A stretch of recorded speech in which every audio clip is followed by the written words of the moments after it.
Yo les dos et bienvenue dans ce tout nouveau one shot, le format qui revient avec vous régulièrement sur l'actualité des plateformes de streaming. Bien souvent c'est le meilleur de l'actualité, et comme ici ça va être parfois le pire, puisqu'un énorme drama concernant HBO Max Warner s'est soulevé cette nuit. Il y a beaucoup de stars américaines qui se sont un petit peu retournées finalement contre le studio de production, et je vais vous donner un petit peu mon avis concernant cette histoire. C'est n'importe quoi et assez surprenant d'ailleurs pour le coup, je ne comprends pas. On ira par contre ensuite, parce qu'il y a également du positif, faire un tour du côté de Superman and Lois. On a le titre, mesdames et messieurs les dos, des 5 premiers épisodes de la saison 1, et ça fait extrêmement plaisir, j'ai envie de vous dire. Tout comme finalement beaucoup de films qui vont être réalisés concernant Extraction. Un univers étendu est en train d'être créé, et plusieurs films vont se lier avec Extraction ou Tyler Rake, comme vous voulez, sur Netflix. Et enfin, je vous donnerai un petit peu mon avis finalement sur la journée des investisseurs qui a lieu donc jeudi par Disney, qui va dévoiler énormément de choses. Je vais vous dire un petit peu ce que l'on peut attendre, ce que moi j'attends aussi, et où me retrouver pour suivre un petit peu toutes ces actus en live, j'ai envie de vous dire.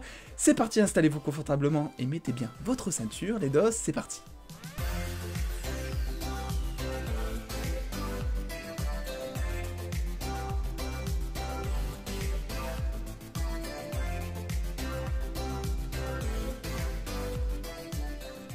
Et tout d'abord, regardez, Spoiler TV, qui est en gros le site qui recense un petit peu toutes les informations sur les titres d'épisodes, nous a dévoilé hier plein de titres, les 5 premiers titres de Superman and Lois. Qu'est-ce qu'on a? Premier épisode, pilote. Ça, on le savait, pilote, tous les épisodes s'appellent comme ça, c'est pas vraiment une surprise. Deuxième épisode de saison 1, héritage. Et là on peut se dire, peut-être que finalement ça va être par rapport aux enfants de Clark et Lois, parce que oui, on le sait, et je vous rappelle, allez voir mon tout savoir si vous voulez avoir beaucoup plus d'informations sur la série, mais on sait que effectivement, il y a deux enfants qui vont avoir des pouvoirs dans cette série, et ça peut être soit peut-être une recherche un petit peu de leur pouvoir en passant également par leurs origines kryptoniennes et donc par leur héritage, soit le fait qu'ils découvrent leurs pouvoirs. Je sais pas trop quoi en penser, parce que Clark finalement il connaît ses pouvoirs plus ou moins depuis qu'il est tout petit, alors que là dans la série, les enfants seront déjà adolescents au moment où on les retrouvera finalement. Donc je pense que ça va être plus un rapport avec Krypton, même si la planète a été détruite, on sait qu'il y a une colonie qui existe ailleurs,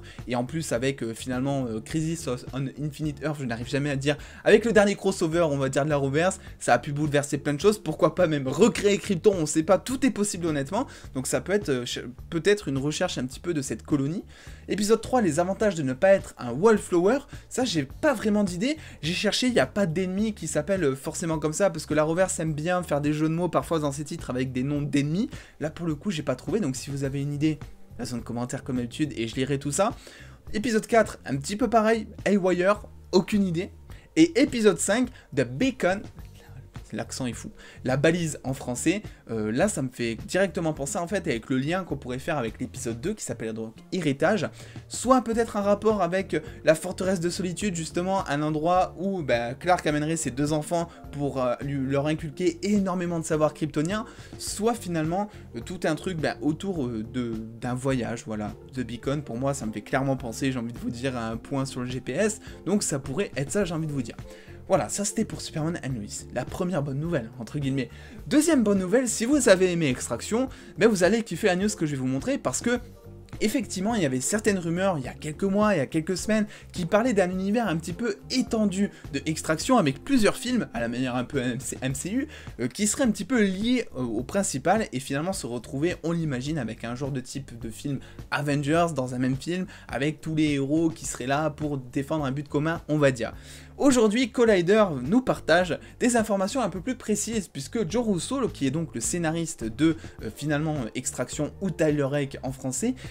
a livré quelques informations dans une interview pour Collider et nous dit finalement: nous travaillons à la construction d'un univers de film qui pourrait améliorer certains des autres personnages du premier et aussi de nouveaux personnages, et voir aussi plus d'interactions historiques entre les personnages. Donc, si le personnage de David Harbour vous intéresse, et ça c'est intéressant et ça m'a assez surpris, vous pourrez peut-être voir le film dans un futur film Extraction. Ça c'est plutôt intéressant parce que les rumeurs qui ont circulé il y a quelques mois parlaient effectivement plutôt de rallier The Old Guard, de rallier Six Underground et de rallier Tyler Rake, qui sont un petit peu les trois blockbusters on va dire qui sont sortis récemment sur Netflix, les relier entre eux et pourquoi pas retrouver Charlize Theron, Ryan Reynolds et Chris Hemsworth dans un même film pour on va dire une plus grosse mission avec un énorme, si c'est le cas, énorme blockbuster sur Netflix. Mais pas du tout, Pour l'instant en tout cas, il serait plus question finalement de développer des personnages qui existent déjà dans le premier film, pourquoi pas, de ce que j'ai compris, de leur faire créer des spin-offs, donc un film centré sur notamment le personnage, ici vous le voyez, de David Harbour qui est juste ici, que l'on n'a pas énormément vu d'ailleurs dans le premier film, donc ça serait pas tellement étonnant. Et d'ailleurs s'il nous cite cet exemple du Rousseau, c'est potentiellement aussi parce qu'il a en premier je pense pensé à ça et que c'est très probable qu'il y ait un film sur ce personnage. On a aussi des nouvelles concernant finalement le tournage, parce que je vous l'avais partagé sur les réseaux, mais une petite piqûre de rappel ne fait pas de mal. L'intention est de commencer à faire tourner les caméras sur Extraction 2 à l'automne prochain. Chris est un gars occupé, nous devons donc déterminer son emploi du temps, mais c'est l'intention pour le moment. Voilà, vous savez un petit peu tout de ce qui se passe en ce moment sur Tyler Rake, un film finalement que beaucoup ont apprécié, je le sais. Vous pouvez retrouver ma critique sur la chaîne si vous voulez avoir un avis différent, parce que c'est vrai que moi j'ai pas tellement accroché au film, même s'il y a de bonnes idées, c'était pas vraiment un énorme coup de cœur. Mais évidemment, je suis toujours curieux de découvrir de nouvelles choses, et évidemment, j'attends le deuxième film, et j'attends surtout de voir ce qu'ils vont faire avec ces fameux univers étendus, j'ai envie de vous dire. Passons maintenant à quelque chose d'un peu moins positif, on va dire, parce que hier soir, et je me suis levé ce matin, j'en ai eu plein la gueule honnêtement, il y a eu un énorme drama qui s'est soulevé concernant Warner. Vous le savez, si vous me suivez sur Instagram notamment, je vous ai partagé, je crois, jeudi ou vendredi, un post Instagram disant qu'en 2021, tous les films de Warner qui sont censés sortir au cinéma en 2021 sortiront aussi en streaming sur HBO Max en même temps. Donc c'est-à-dire que par exemple si un film sort le 6 mars on va dire au cinéma, le 6 mars il sortira aussi sur HBO Max aux États-Unis. Parce que je rappelle que chez nous HBO Max c'est pas avant 2022 minimum. Ça c'est un peu chiant, on va pas se le cacher. Et ça serait pas possible chez nous à cause de la chronologie des médias, mais ça vous avez d'autres vidéos qui en parlent sur la chaîne si vous voulez avoir plus d'infos. Mais par contre, il y a un truc qu'on ne savait pas, c'est que personne n'était au courant. C'est-à-dire tous les réalisateurs de ces à peu près 17 films, parce que c'est à peu près ce qu'il y a en 2021 concernant Warner, donc tous les réalisateurs, tous les acteurs, toutes les agences de presse, personne n'était au courant avant le grand public que finalement le tout sortirait sur service de streaming. Et ça, ça a fait réagir certains, on va voir un petit peu. Qu'est-ce qu'on apprend déjà? Alors ça, c'est aussi pour le coup, ça peut faire sujet à débat. Je pense que vous voyez de suite de quoi je parle, vous avez vu le chiffre. Patty Jenkins et Gal Gadot ont obtenu plus de 10 millions de dollars avant l'annonce de Wonder Woman 1984 pour HBO Max. Warner Media a laissé d'autres assécher, ce qui veut dire que Warner Media ne l'a pas prévenu les autres. Alors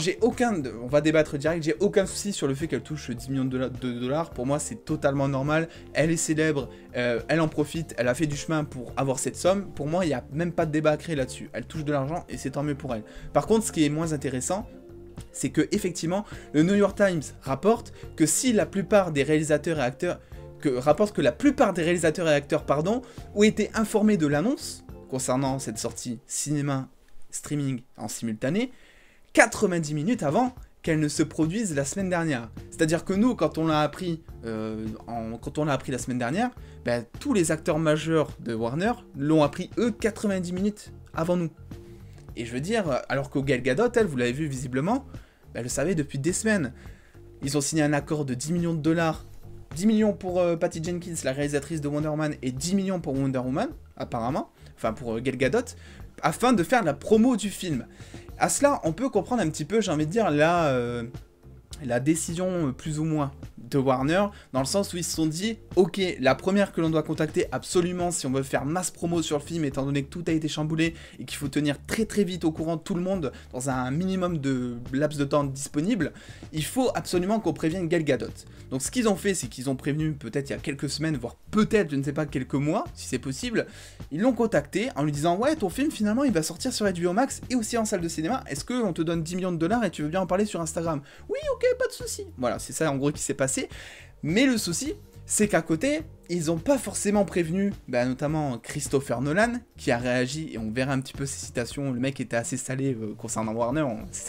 et ça se comprend, mais tous les 17 autres films finalement qui sont prévus pour 2021, personne n'était au courant, et c'est dommage, parce que les réalisateurs notamment, quand ils réalisent un film, sa mise en scène, sa réalisation, ils le pensent aussi en fonction de la taille de l'écran. Vous verrez que sur Netflix, les films qui sont produits et qui sortent directement sur Netflix, il n'y a pas énormément de plans larges, parce que Netflix fait en sorte d'optimiser ses ces films originals, de manière à ce qu'ils soient visibles de la manière la plus, on va dire, optimale sur un téléphone. Donc tout ce qui est plan large, avec plein de détails et tout, ils évitent. Donc c'est là où je vous dis finalement que ça impacte finalement, le format de sortie impacte la mise en scène et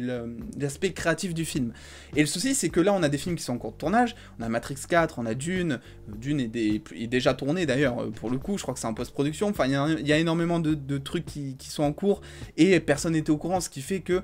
ça la fout un peu mal honnêtement, beaucoup sont mécontents, et notamment Christopher Nolan, qui lui s'est exprimé de manière assez salée, vous allez voir, je vais vous lire un petit peu ses citations, c'est vraiment quelque chose de dingue ce qu'il a dit je trouve. Je le cite, honnêtement, mot pour mot je le cite, « Certains des plus grands cinéastes de notre industrie et des stars de cinéma les plus importantes se sont couchés la nuit avant de penser qu'ils travaillaient pour le plus grand studio de cinéma. Ils se sont réveillés le lendemain pour découvrir qu'ils travaillaient pour le pire service de streaming au monde. » Il a également ajouté d'ailleurs, Warner Bros avait une machine incroyable pour faire travailler un cinéaste partout, à la fois au cinéma et à la maison, et ils le démontent au moment où nous parlons. Ils ne comprennent pas ce qu'ils perdent. Leur décision n'a aucun sens économique, et même l'investisseur le plus occasionnel de Wall Street peut voir la différence entre perturbation et dysfonctionnement. Donc clairement, là, ça se comprend, il est totalement mécontent, le pauvre, j'ai envie de vous dire, parce que mine de rien, on parle quand même pas loin de 17 films, et il a raison quand il dit que finalement, c'était, il le dit lui aussi, HBO Max était clairement un outil pour justement pour les réalisateurs qui puissent travailler de chez eux ou en plateau de tournage, ça rendait un petit peu disponible le cinéma pour beaucoup plus de monde, j'ai envie de vous dire, en termes de carrière professionnelle, et là il dit clairement que en fait ils ont fait n'importe quoi, personne n'était au courant, et après ce n'est pas dit, mais clairement je pense que cette histoire ne va pas s'arrêter là, et bien évidemment, alors, il y a déjà des histoires de procès et tout, de justice qui sont plus ou moins en cours de bruit de couloir on va dire, donc on verra si dans les prochains jours ça se fait, mais dans tous les cas, je vous tiens au courant. Ce qu'il faut retenir de tout ça dans tous les cas, c'est que Warner a toujours raison, tous les films sortiront sur HBO Max en 2021 et aussi au cinéma, mais que ça a fortement impacté tout le monde, parce que par respect pour les autres artistes, même si c'est pas vraiment quelque chose, on va dire, de très urgent à prévenir, mais il faut quand même les prévenir en même temps que Gal Gadot, et ils comprennent pas en fait pourquoi Gal Gadot était prévenu avant, et eux ils le savent en même temps que le public. C'est pas normal. Christopher Nolan, ça fait depuis 2002 qu'il travaille avec Warner, donc c'est pas un petit collaborateur le mec. Donc voilà, il y a plusieurs stars de l'industrie, justement, je vais vous montrer, il y a énormément de personnes qui râlent un petit peu, donc notamment Denzel Washington, Margot Robbie, Will Smith, Keanu Reeves, Angelina Jolie, Hugh Jackman, ou en tout cas leurs représentants, leur agence. Voilà, ce sont des gens qui sont importants dans l'univers cinématographique. Et Warner les a balayés comme ça en mode... pas qu'on vous crache dessus, mais vous êtes personne pour nous, on vous prévient pas, faites comme ça, c'est pareil, nous on a nos films à sortir et tout. Voilà, je voulais un petit peu réagir sur ça, parce que c'est vrai que c'est pas tellement cool de la part de Warner honnêtement, concernant mon avis. Et après le fait que Gal Gadot a touché 10 millions, Patty Jenkins 10 millions, ça j'ai aucun souci, comme je l'ai dit, elle gagne beaucoup d'argent et elle a bien raison, il faut se faire kiffer, elle le mérite. Mais encore une fois, le débat, il est plus sur le fait que... tout le monde aurait dû le savoir en même temps, argent ou pas, promotion ou pas d'un film, tout le monde aurait dû le savoir en même temps, ils auraient dû envoyer un communiqué de presse interne à toute l'équipe et à tous les collaborateurs en même temps que Gal Gadot finalement, afin de prévenir tout le monde. Et je vous laisserai bien évidemment me donner votre avis en commentaire là-dessus, sur ce sujet. On passe maintenant, si vous le voulez bien, mesdames et messieurs les dos, à Euphoria, juste pour finir sur quelques notes positives, mine de rien, parce que ça fait extrêmement plaisir, on va pas se le cacher. Regardez, Euphoria, épisode spécial partie 2, Jules, dès le 25 janvier sur OCS. Ça fait extrêmement plaisir, parce que moi je vous disais finalement que l'épisode serait centré sur Jules, et c'est maintenant donc confirmé. Je vous rappelle qu'il y a un tout savoir sur la chaîne, si vous voulez avoir beaucoup plus d'informations concernant la saison 2 de Euphoria, et que la critique du premier épisode spécial Covid est déjà disponible également, si jamais vous voulez un petit peu vous faire kiffer, j'ai envie de vous dire. Et ensuite, il y a quelque chose d'énorme qui va arriver jeudi, c'est la journée des investisseurs de Disney. Vous savez, cette fameuse journée où les PDG, les gros chefs de Disney, en fait, montent sur scène pour annoncer leurs futurs projets devant plein d'investisseurs, pour justement leur dire... Voilà, en 2022, on a ça qui va sortir, ça va faire énormément de pognon, il faut que toi, tu mettes ton pognon dessus, il faut que tu donnes du pognon parce que tu vas y gagner. C'est pour ça en gros. Et c'est pour ça qu'ils envoient du lourd généralement dans cette journée. Et justement, déjà ce que je peux vous dire, c'est que il faudra que vous me retrouviez sur Twitter jeudi à partir de 22h30 jusqu'à à peu près 2h30 du matin. oui ça fait tard. Si vous voulez avoir toutes les informations en tweet direct, parce que je vais tweeter en live en fait, et il y aura des informations qui seront aussi partagées sur Instagram dans la foulée également, donc si jamais vous n'avez pas Twitter, ça arrivera quelques minutes après sur Instagram, on va dire, le temps de faire le post et tout. Et également je voulais un petit peu vous donner mes attentes concernant cette journée, et qu'est-ce qu'on risque d'y retrouver. Alors déjà il faut savoir qu'il y a quelques mois, on entendait des rumeurs, et des grosses rumeurs de Sean Murphy qui est assez qui pèse dans le game, qui disait que finalement on aurait un premier look de Spider-Man 3 en décembre. Donc j'aurai des investisseurs, voilà, c'est possible, même si je mets une pincette parce que ça reste Disney et que Spider-Man c'est Sony, donc peut-être qu'on n'aura rien, mais vu que voilà, Spider-Man a un peu le cul entre deux chaises, on peut se dire qu'effectivement on aurait un premier look de Spider-Man 3, et notamment la révélation du titre. Moi c'est à ça que je pense, il y en a certains qui parlent de teaser, moi je trouve que c'est un peu trop tôt, le tournage vient de commencer il y a genre 3 semaines, donc le titre ça serait déjà bien, je serais extrêmement content. J'attends ensuite évidemment un teaser de Loki. Le tournage est censé être terminé au moment où je tourne cette vidéo.